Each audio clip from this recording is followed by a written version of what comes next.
السلام علیکم ورحمۃ اللہ نحمدہ ونصلی علی رسولہ الکریم اما بعد فاعوذ باللہ من الشیطان الرجیم بسم اللہ الرحمن الرحیم رب اشرح لی صدری ویسر لی امری واحلل عقدۃ من لسانی یفقہوا قولی۔ جی میں نے جو آپ کے ساتھ بعد میں پیجز شیئر کی ہیں نا، اس میں جو حدیث نمبر 98 آ رہی ہے وہ میں پہلے پڑھوں گی، ٹھیک ہے۔ جیسے میں نے ابھی آپ کو بتایا کہ آن لائن ہو سکتا ہے جو آپ کو ذخیرہ احادیث ملے بخاری کا، وہ نہ ہو جو آپ کے پاس کتابی شکل میں موجود ہے۔ تو میں جو کتاب فالو کر رہی ہوں یہ اس کی ترجمہ اور شرح علامہ وحید الزمان نے مرتب کی ہے، اور اس میں انہوں نے ساری احادیث چیپٹر وائز بتائی ہیں، اور تقریباً میرا خیال ہے اس میں 30 ابواب بنتے ہیں، ٹھیک ہے۔ اور ہر باب میں جو بھی حدیث آئی ہے چاہے وہ رپیٹ ہو رہی ہے، انہوں نے ساری بیان کی ہیں، ٹھیک ہے۔ تو اس طرح سے یہ 9 والیومز بن جاتے ہیں۔ تو اسی میں سے آج میں نے آپ کے ساتھ صفحہ نمبر 84 سے 98 نمبر حدیث شیئر کی ہے، اور اس میں باب اوپر آ رہا ہے باب الحرص علی الحدیث، حدیث کے لیے حرص کرنا، یعنی نبی صلی اللہ علیہ وسلم کی بات سننے کے لیے یا اس علم کو حاصل کرنے کے لیے دل میں طلب ہونا، لالچ رکھنا۔ حدیث سے مراد نبی صلی اللہ علیہ وسلم کی حدیث ہے۔ حدیث نمبر 98 ہے، حدثنا عبدالعزیز ابن عبداللہ قال حدثنی سلیمان عن عمرو ابن ابی عمر عن سعید ابن ابی سعید مقبری عن ابی ہریرہ انہ قال قیل یا رسول اللہ صلی اللہ علیہ وسلم من اسعد الناس بشفاعتک یوم القیامۃ قال رسول اللہ صلی اللہ علیہ وسلم لقد ظننت یا ابا ہریرہ ان لا یسألنی عن ھذا الحدیث احد اول منک لما رأیت من حرصک علی الحدیث۔ تو حدیث کیا ہے کہ ہم سے عبدالعزیز بن عبداللہ نے بیان کیا،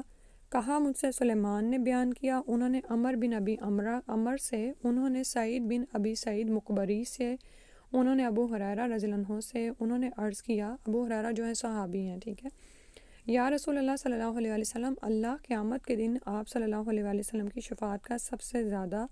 کون مستحق ہوگا؟ اچھا، یا رسول اللہ، یعنی انہوں نے سوال پوچھا کہ قیامت کے دن آپ صلی اللہ علیہ وسلم کی شفاعت کا سب سے زیادہ مستحق کون ہوگا؟ آپ صلی اللہ علیہ وسلم نے فرمایا، ابو ہریرہ میں جانتا تھا کہ تجھ سے پہلے کوئی یہ بات مجھ سے نہیں پوچھنے کا، کیونکہ میں دیکھنا ہوں تجھے حدیث سننے کی کیسی حرص ہے۔ اور آپ جانتے ہیں نا کہ ابو ہریرہ جو تھے وہ خالی پیٹ اور بغیر کچھ کھائے پیے نبی صلی اللہ علیہ وسلم کے ساتھ لگے رہتے تھے کہ مجھ سے کوئی بات مس نہ ہو جائے آپ صلی اللہ علیہ وسلم کی۔ تو نبی صلی اللہ علیہ وسلم نے فرمایا، اسعد الناس بشفاعتی یوم القیامت من قال لا الہ الا اللہ خالصا من قلبہ او نفسہ۔ میری شفاعت کا سب سے زیادہ جو ہے حقدار یا نصیب اس شخص کے لیے ہوگا جس نے اپنے دل سے یا اپنے جی کے خلوص کے ساتھ لا الہ الا اللہ کہا ہوگا۔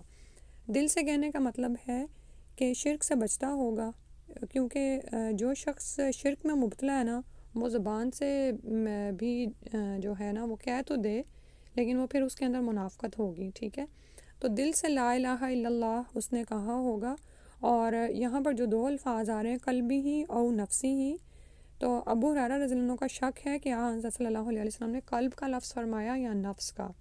لیکن آپ یہ دیکھیں کہ ان دونوں کا اطلاق ہوتا ہے کہ اسی کی طرف جو ہے جیسے قلب کے لیے فرمایا کہ التقویٰ ہا ہونا، اور اسی طرح منافقت بھی جو ہوتی ہے وہ کہاں پر ہوتی ہے، یعنی دل کی جو بھی بیماریاں ہیں، کفر ہے، حسد ہے، نفاق ہے، اور تعصب ہے، اناد، جو بھی ایسے یہ منفی رویے ہوتے ہیں وہ بھی انسان دل میں ہی چھپائے ہوئے ہوتا ہے، ٹھیک ہے۔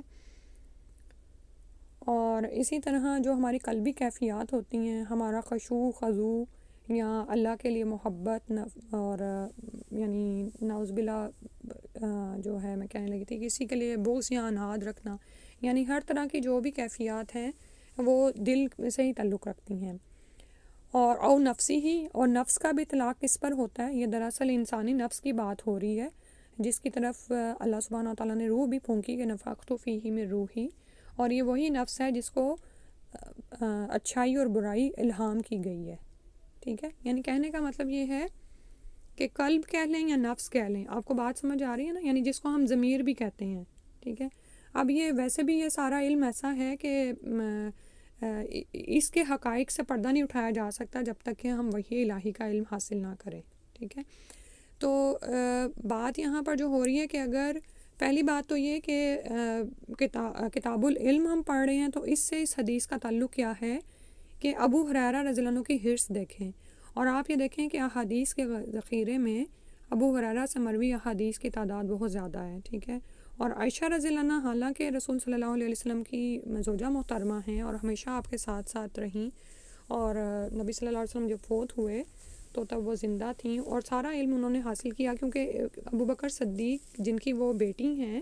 وہ نبی صلی اللہ علیہ وسلم کے گہرے دوست تھے اور وہ سب سے پہلے ایمان لانے والوں میں سے تھے۔ تو جو ہی نبوت سے سرفراز ہوئے ہیں رسول صلی اللہ علیہ وسلم، تو یہ گھرانہ نبی صلی اللہ علیہ وسلم کی ساری وہ ان باتوں کو جانتا ہے، ٹھیک ہے۔ تو لیکن کبھی کبھار یہ عائشہ رضی اللہ عنہ رش کرتی تھی ابو ہریرہ پہ کہ میں بھی تو تھی، لیکن آپ نے کیوں اتنی زیادہ حدیث مجھ سے زیادہ کیوں روایت کی ہیں نا؟ تو وہ کہتے تھے اس کی وجہ یہ ہے کہ جو تھوڑا بہت وقت عورتیں اپنی کنگھی پٹی میں گزارتی ہیں نا، تو میں نے وہ وقت بھی علم حاصل کرنے میں ہی سیکھا ہے۔ اور جیسے میں نے ابھی آپ کو بتایا کہ وہ یعنی خالی پیٹ کے ساتھ ہی جڑے رہتے تھے نبی صلی اللہ علیہ وسلم کے ساتھ۔ اب اس میں ہم اپنے آپ کو دیکھیں کہ دین کا علم سیکھنے کی حرص ہمارے اندر کتنی ہے، اور ہمارے اندر نہیں ہے تو پھر وہ اگلی نسلوں میں بھی کم ہوتی چلی جا رہی ہے۔ اور جیسے ابھی میں نے آپ کو بتایا کہ دنیاوی علم آپ جتنا بھی حاصل کر لینا، جب تک کہ اس کو دینی علم کے ساتھ گائیڈ نہیں کیا جائے گا وہ سارا علم بیکار ہے، اللہ کے ہاں اس کی کوئی ورتھ نہیں ہے۔ کیونکہ وہ علم جس نے آپ کو اللہ کی معرفت ہی نہیں دی وہ آپ کے کام ہی نہیں آئے گا نا۔ جی جب آپ جی کر اٹھیں گے اور آپ کو حقیقت کا پتہ ہی نہیں ہوگا، آپ وہاں پہ جا کے انسان لوگ رو رہے ہوں گے کہ وہ ہم نے تو دوبارہ جی کے اٹھنا تھا اور ہمیں پتہ ہی نہیں تھا، ٹھیک ہے۔ تو جب انسان وحی الہی پر ایمان لے آتا ہے اور اس کے ذریعے سے علم حاصل کرتا ہے، پھر وہ دنیاوی علم کو بھی اس سے ہی جوڑتا چلا جاتا ہے۔ کسی بھی مضمون کو آپ لے لیں، اتنی لمبی بحث کا اس وقت نہیں ہے، لیکن یہ ہے کہ ہر علم کی جو حقیقت ہے نا وہ آپ کو وحی الہی کی روشنی میں ہی سمجھ آئے گی۔ ادروائز آپ انسان کا علم جو ہے نا وہ جب تک عقل اس کو گائیڈ کرتی رہتی ہے وہ یعنی کہ مس گائیڈڈ ہی رہتا ہے، ٹھیک ہے، کیونکہ عقل کل نہیں ہے نا ہمارے پاس۔ تو اب یہاں پر ہم نے یہ دیکھنا ہے کہ ہماری حرص کتنی ہے علم کو حاصل کرنے کے لیے، اور پھر یہاں پر اور پھر یہ کہ وہ سوال کے ذریعے علم حاصل کر رہے ہیں، ٹھیک ہے، کہ اور نبی صلی اللہ علیہ وسلم ان کی ایک طرح سے تعریف فرما رہے ہیں کہ میں جانتا تھا کہ آپ سے بڑھ کر یہ کوئی حرص رکھنے والا نہیں ہے، تو آپ ہی یہ سوال مجھ سے کریں گے۔ اور سوال جو کیا گیا ہے اس میں بھی ہمارے لیے بڑا ہی اہم پوائنٹ پھر پتہ چلا کہ قیامت والے دن کون سب سے زیادہ اللہ کے رسول صلی اللہ علیہ وسلم کی شفاعت کا حقدار ہوگا۔ یعنی یہ نہیں ہوگا کہ وہ کوئی نبی صلی اللہ علیہ وسلم کے اس میں سید کی نسل میں سے ہو، یا یہ کہ وہ نبی صلی اللہ علیہ وسلم کا کوئی رشتہ دار ہو، بلکہ سب کے لیے ہے، من قال لا الہ الا اللہ خالصا من قلبہ او نفسہ۔ تو ہم اپنے دل کا معاملہ دیکھیں کہ ہم نے لا الہ الا اللہ کہہ تو دیا، لیکن کیا ہم نے خلوص دل سے یہ کہا؟ اب آگے جیسے رمضان آ رہا ہے نا، تو آج ہی جیسے خطبے میں بھی امام صاحب نے فرمایا کہ رمضان کے روزے کی نیت ہم صبح کرتے ہیں، عام آدمی صبح کرتا ہے، لیکن علماء کہتے ہیں کہ سارے روزے کے دوران بار بار چیک کرتے رہیں، جب بھی آپ کو بھوک کی وجہ سے کچھ محسوس ہو تو آپ پھر سے چیک کریں کہ یہ روزہ میں نے کیوں رکھا ہوا ہے، کیا صرف ڈائٹنگ کے لیے، کیا کوئی دنیاوی فائدہ کمانے کے لیے؟ تو ایسی کسی عبادت کا کوئی فائدہ نہیں ہے جو کہ ادر دین اللہ کی رضا کے لیے کی جا رہی ہوگی، ٹھیک ہے، کوئی بھی عبادت ہو سکتی ہے۔ تو یعنی بعض اوقات لوگ نمازیں اس لیے پڑھ رہے ہوتے ہیں کہ اللہ سے کچھ دعائیں پوری کروا لیں، کہ کوئی دنیاوی مفاد ان کے پھنسے ہوئے ہوتے ہیں، تو ان کو کوئی کہتا ہے اچھا تم نمازیں پڑھو تمہاری اللہ تعالیٰ سنیں گے، ٹھیک ہے۔ تو ہو بھی سکتا ہے کہ ان کی اللہ تعالیٰ پوری کر دیں، دنیاوی مرادیں پوری ہوں تو وہ دین پر ثابت ہو جائیں، لیکن بعض اوقات کیا ہوتا ہے کہ کچھ لوگوں کا حال یہ ہے کہ وہ دنیاوی فائدے کمانے کے لیے اللہ سے جڑتے ہیں، لیکن جب اللہ تعالیٰ ان کو آزماتے ہیں کہ ان کی دعائیں پوری نہیں ہوتی تو وہ واپس پلٹ جاتے ہیں، یعنی کنارے پہ کھڑے ہوئے ہوتے ہیں۔ تو مطلب کیا ہے کہ دل میں خلوص کے ساتھ لا الہ الا اللہ اترا ہی نہیں ہوتا۔ تو یہ چیز ہم نے اپنے اندر دیکھنی ہے کہ کیا ہم نے لا الہ الا اللہ کہہ دیا تو کیا وہ دل سے کہا ہے، نفس سے کہا ہے، یا صرف وہ ایک عادت ہے، یا یہ کہ ہمارے ماں باپ کی سکھائی ہوئی بات ہے، یا دیکھیں بعض اوقات تو ہم نماز بھی بطور عادت پڑھ رہے ہوتے ہیں، جیسے ہم ہنڈیاں پکا رہے ہیں نا کچن میں، اسی طرح اللہ اکبر ہوئی، اٹھ کے 4 فرض پڑھا ہے اور یاد ہی نہیں رہا کہ فاتحہ بھی پڑھی یا سمجھی یا کیا کیا۔ تو بہت زیادہ ضرورت ہے اس بات پر اس کو چیک کرنے کی کہ اللہ نہ کرے بہت ساری عبادات انسان کے ذخیرے میں ہوں گی لیکن وہاں پر وہ پائے گا نہیں ان کو، کیوں؟ کیونکہ وہ اللہ کے لیے دین کو خالص کرتے ہوئے کی نہیں گئی ہوں گی، تو وہ ضائع ہو جائیں گی، وہ دنیا میں ہی رہ جائیں گی، وہاں پہ رجسٹر میں نظر ہی نہیں آئیں گی۔ اللہ ہمارے حال پر رحم فرمائے، آمین۔ پھر آگے ہے جو میں نے پیج آپ کے ساتھ شیئر کیا ہے، بابن کیفا یقبض العلم، اس کا باب کا بھی یہاں پہ جو ٹاپک، یہاں پہ جو بات آ رہی نا، اس کا کوئی انہوں نے حدیث نمبر نہیں دیا، پڑھ لیتے ہیں۔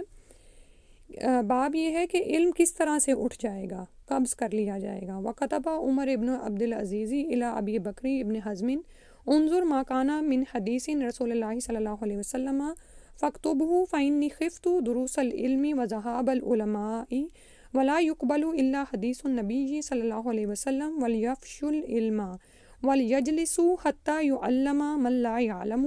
فإن العلم لا يهلك حتی یکون سرا۔ ابو بکر بن حزم عمر بن عبد العزیز خلیفہ نے ابو بکر بن حزم مدینہ کے قاضی کو لکھا۔ عمر بن عبد العزیز کے بارے میں آپ جانتے ہیں، خلیفۃ المسلمین تھے اور عمر ثانی بھی ان کو کہا جاتا ہے۔ وہ کہہ رہے ہیں کہ دیکھو جو حضرت صلی اللہ علیہ وسلم کی حدیثیں تم کو ملیں ان کو لکھ ڈالو، میں ڈرتا ہوں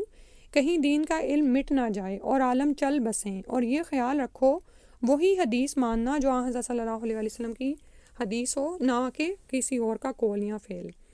اور عالموں کو علم پھیلانا چاہیے، تعلیم کے لیے بیٹھنا چاہیے کہ جس کو علم نہیں وہ علم حاصل کر لے، اس لیے کہ علم جہاں پوشیدہ رہا پس مٹ گیا، ٹھیک ہے۔ تو اب جس طرح سے ہر سوسائٹی میں مختلف شعبوں کے ماہر ہوتے ہیں، ٹھیک ہے، کوئی ڈاکٹر ہے، کوئی انجینئر ہے، کوئی اسپیشلسٹ بن جاتے ہیں، پھر آگے سے آگے چلتے ہیں، بالکل اسی طرح دین کے علم کے علماء رہنے ہی چاہیے۔ یہ فرض کفایہ ہے، اگر اس کو ہم میں سے کچھ لوگ ادا کر دیں گے تو پوری امت کی طرف سے یا پورے اس گروپ کی طرف سے ادا ہو جائے گا، ٹھیک ہے۔ لیکن اگر کوئی بھی نہیں کرے گا تو سارے ہی گناہ گار ہوں گے، اور اسی ڈر کی وجہ سے عمر بن عبد العزیز کہہ رہے ہیں کہ دیکھو ایسا نہ ہو کہ علم مٹ جائے اور عالم چل بسیں، تو پھر لوگ کیا کریں گے؟ ان کے پاس تو کوئی ہوگا ہی نہیں جس سے وہ علم سیکھیں، اور مسئلے تو ان کو پیش آئیں گے، دنیا کے بھی دین کے بھی۔ تو اب یہاں پر ہمارے لیے بیٹھنے کی سمجھنے کی کیا بات ہے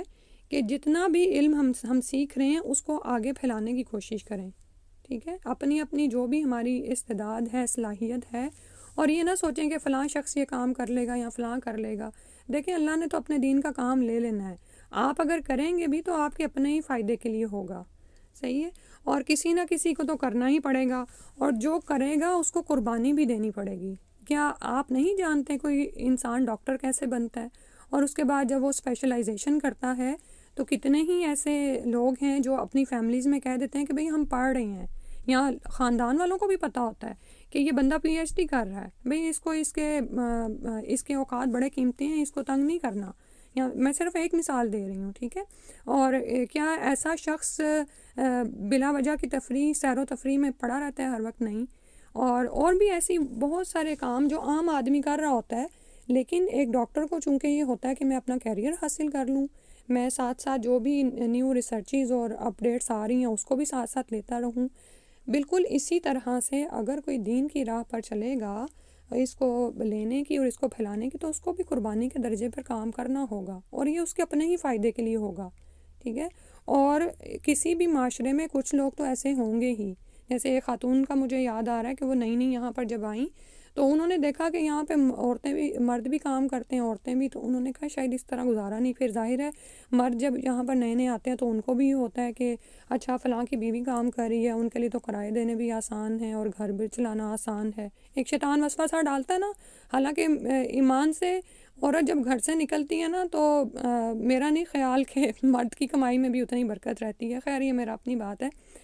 تو ہاں یہ بات ہے کہ اگر کسی جگہ پر ضرورت ہے تو عورت کرے گی، ٹھیک ہے، لیکن یہ جو ایک ٹرینڈ بنتا جا رہا ہے نا کہ ہر کوئی اٹھ کے چل پڑتا ہے، اس کی بات ہو رہی ہے کہ اب نہیں تو ہم صحابیات کو دیکھتے ہیں کہ بہت ساری صحابیات کماتی بھی تھیں، اپنے ہاتھ سے صدقات بھی کرتی تھیں، تو اب جو یہاں پر پھر وہ خاتون کو ان کو پھر انہوں نے دیکھا، لیکن انہوں نے کہا کہ ٹھیک ہے، جب سوسائٹی میں ڈفرینٹ طرح کے لوگ ہیں، اور یہاں پر تو یہ بات بڑی بتائی جاتی نا آپ کو کہ کمیونٹی کا ساتھ دیں، کمیونٹی ورک کریں کچھ نہ کچھ، ٹھیک ہے. تو کوئی ڈاکٹرز ہیں، کوئی انجینئرز ہیں، کوئی کلینرز ہیں، کوئی کچھ ہیں، مختلف آپ شعبوں کے نام لے سکتے ہیں. تو انہوں نے سوچا کہ کوئی ایسا بھی تو ہونا چاہیے جو دین کے علم کو پھیلاتا رہے. اور یہ دین کا علم پھیلانا نہ صرف ہم مسلمانوں کے فائدے میں ہے، بلکہ نان مسلمز کے فائدے میں بھی تو ہے. ہمارے مسلمانوں کو راہ راست پر کون رکھے گا؟ علماء تعلیم دیں گے تو وہ راہ راست پر رہیں گے نا، اور پھر ہی وہ سوسائٹی میں کوئی اچھا امیج قائم کر سکیں گے. ٹھیک ہے. اور جب مسلمانوں کا اچھا امیج ہوگا تو نان مسلمز بھی تو آئیں گے نا اس طرف. تو یہ بھی کرنے کا کام ہے، یہ بھی کسی نے کرنا ہے. ٹھیک ہے. اس کو کتابوں میں نہ بند رہ جائے. اچھا، اس کے بعد اب ہم احادیث کو دیکھ لیتے ہیں.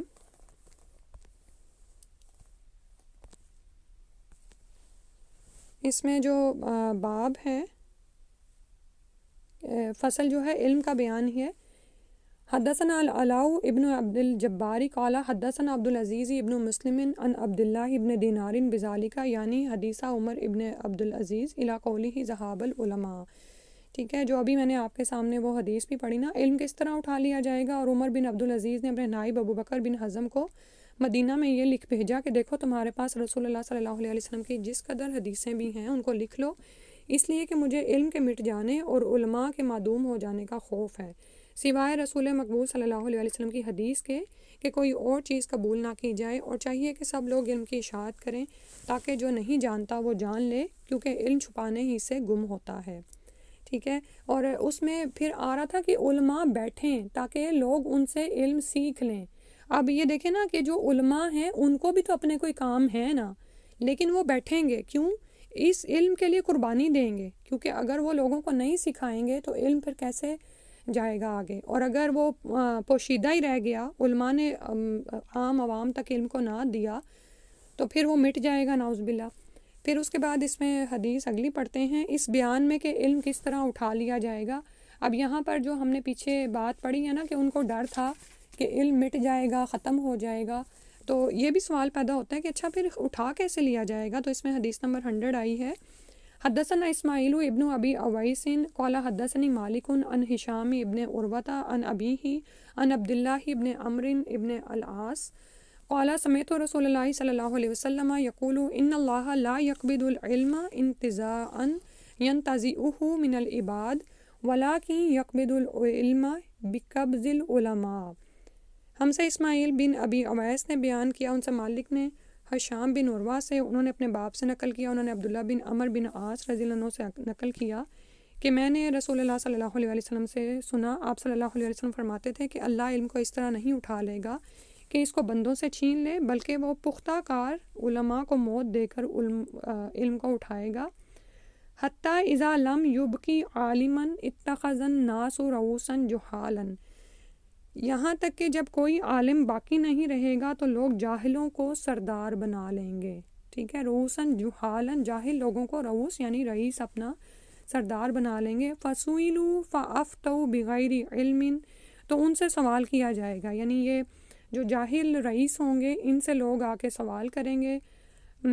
تو وہ بغیر علم کے فتوے دیں گے. ظاہر ہے اب لوگوں کو کسی نہ کسی مسئلے کے لیے ان کی طرف رجوع کرنے کی ضرورت پیش آئے گی،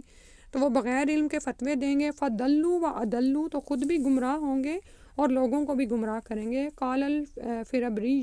حدثنا عباس قال حدثنا قتیبۃ حدثنا جریر عن ہشام نحوہ.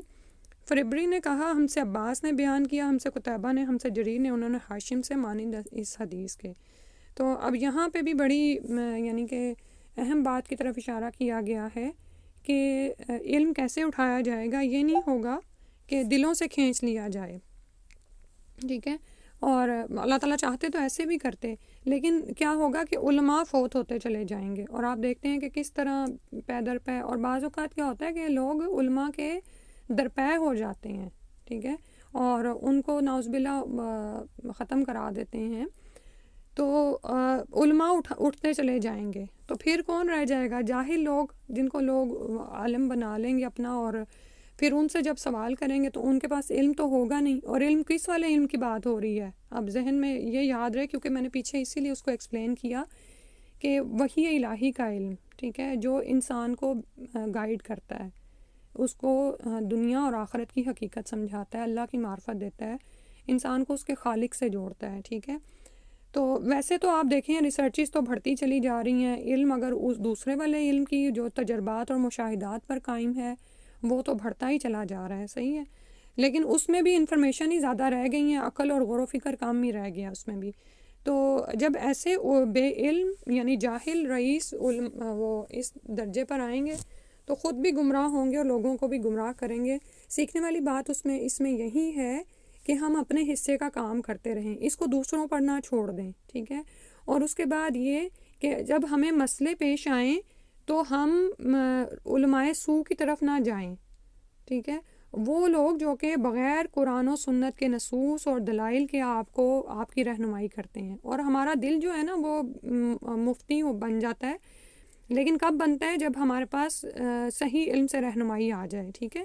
تو آپ اپنے دل کو خود ہی چیک کر سکتے ہیں کہ بعض اوقات اپنے خواہش نفس سے مجبور ہو کر کوئی انسان کسی ایسے عالم کے پاس جاتا ہے جس سے وہ فتویٰ لے سکے، ٹھیک ہے، حالانکہ اس کو پتہ ہوتا ہے، لیکن بس اس کو یہ ہوتا ہے کہ میری خواہش کے اوپر ایک عالم کے فتوے کی چھاپ لگ جائے گی، تو وہ شخص کیا کر رہا ہے؟ وہ خود کو ہی دھوکہ دے رہا ہے۔ اللہ تعالیٰ تو اس کے دل کا حال جانتے ہیں نا، ٹھیک ہے، تو اس کے مطابق ہی اللہ کے ہاں اس کا فیصلہ ہوگا۔ تو بہت زیادہ ضرورت ہے کہ ایسے علماء سو سے بھی بچا جائے، اور یہ اب چیز عام ہوتی چلی جا رہی ہے۔ آپ یہ دیکھیں کہ اصل علم کی بات میڈیا پر آپ کو کتنی نظر آتی ہے، اور علماء سو کی بحثیں اور یعنی کہ ایسی چیزیں جو آپ کو گمراہ کر دیں، آپ کا دماغ ہی چلا دیں، اور بعض اوقات شکوک و شبہات میں آپ کو مبتلا کر دیں، وہ بے شمار ہیں۔ اور وہ مسئلہ کیا ہے کہ لوگ بغیر سوچے سمجھے ایک ٹک ادھر سے آئی، ایک آپ نے ٹک بھیج دی، ٹھیک ہے، تو نعوذ باللہ اس بات سے بھی بچنا چاہیے۔ اور فوراً نا مومن کا رویہ پتہ کیا ہوتا ہے؟ ایسی کسی چیز کو بھی دیکھے نا اس میں سے باہر نکل آئے، اور اب باہر نکلنا پتہ کیا ہے؟ اب باہر نکلنا یہ تو نہیں نا کہ آپ کسی مجلس میں بیٹھے ہوئے ہیں اور وہاں پر لوگ دین کے بارے میں بغیر علم کے فتوے دے رہے ہیں تو آپ وہاں سے باہر نکل آئیں۔ اب باہر نکلنا یہ بھی ہے کہ آپ نے موبائل پکڑا ہے کوئی اپنے کلاس کرنے کے لیے، تو وہاں پر کوئی شیئر آ گیا، ٹھیک ہے، آپ نے فوراً اس کو کھول لیا ہے، اب آپ اس میں ڈاؤٹ فل ہو گئے ہیں، تو آپ کو اگر تو اس کا علم ہے وہاں پہ پراپر رہنمائی کر کے اس بحث میں آپ نے نہیں پڑھنا، اس سے باہر نکل آئیں، ٹھیک ہے، کیونکہ آ رہا ہے فَضَلُّوا وَأَضَلُّوا، خود بھی گمراہ ہیں، دوسروں کو بھی گمراہ کر رہے ہیں۔ اللہ سبحانہ و تعالیٰ اس سے بچائے۔ اس کے بعد حدیث نمبر 101 ہے اس بیان میں کہ کیا عورتوں کی تعلیم کے لیے کوئی دن مقرر کیا جا سکتا ہے۔ اس کے لیے پیچھے بھی ہم نے پڑھا تھا، ایک حدیث یہ آئی ہے، حل یجعل للنساء یوما علی حدۃ فی العلم، یعنی علی حدۃ، علیحدہ ہوتا ہے نا جیسے اردو میں، ویسے کہ کیا عورتوں کے لیے کوئی الگ دن مقرر کیا جا سکتا ہے۔ تو حدیث پڑھتے ہیں، حدثنا آدم قال حدثنا شعبۃ قال حدثنی ابن الاصبہانی قال سمعت ابا صالح ذکوان یحدث عن ابی سعید الخدری قالت النساء للنبی صلی اللہ علیہ وسلم غلبنا علیک الرجال۔ ہم سے آدم نے بیان کیا، ان سے شعبہ نے، ان سے ابن الاصبہانی نے، انہوں نے ابو صالح ذکوان سے سنا، وہ ابو سعید خدری سے روایت کرتے ہیں کہ عورتوں نے رسول اللہ صلی اللہ علیہ وآلہ وسلم سے کہا غلبنا علیک الرجال، کہ ہم پر مرد غالب آ گئے، یعنی ہم سے آگے بڑھ گئے، فاجعل لنا یوما من نفسک، تو ہمارے لیے بھی آپ کوئی دن مقرر فرما دیں۔ کہنے کا مطلب یہ تھا کہ یہ مرد آپ کی محفل کو گھیرے رکھتے ہیں اور علم سکھاتے رہتے ہیں، تو آپ ہمارے لیے بھی ایک دن الگ سے رکھیں۔ فوعدہن، تو نبی صلی اللہ علیہ وسلم نے ان سے وعدہ کیا، یومن لقیہن فیہ فوعظہن وامرہن،